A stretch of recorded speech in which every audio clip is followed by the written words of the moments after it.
आपण बघत आहात AKP न्यूज मराठी.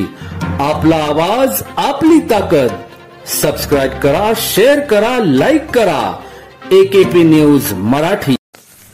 नाशिक जिल्ह्यातील त्र्यंबकेश्वर तालुक्यातील टाकेहर्ष येथील जिल्हा परिषदेच्या शाळेतील इयत्ता 3रीत शिकणाऱ्या विद्यार्थ्याने वही हरवल्याने होमवर्क आणला नव्हता या कारणावरून त्याच शिक्षकाने छडीने जबर मारहाण केल्याची तक्रार एल्गार कष्टकरी संघटनेने केली असून सदर शिक्षकावर गुन्हा दाखल करून निलंबित करण्याची मागणी करण्यात आली.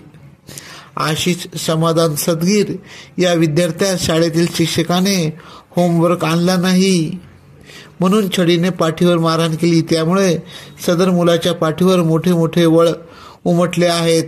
यामुळे टाकेहर्ष गावात संतापाची लाट उसळली असून शिक्षकावर तात्काळ गुन्हा दाखल करून त्यास निलंबित करण्याची मागणी केली आहे. नाव काय तुझं? आयुष. पिरासा. कोणी मारलं तुला? सरांनी. का मारलं? नाव काय? देशमुख सर. का मारलं? वही पुस्तक ते हरवले ते. वही पुस्तक हरवलं तर. वही हरवली म्हणून मारलं? हा. तुझं पूर्ण नाव सांग. आयुष समाधान सदगीर. आयुष समाधान. कशाने मारलं? काठीने. कशाने मारलं? गाडी. AKP न्यूज साठी ब्युरो चीफ अनवर खान पठाण, नाशिक.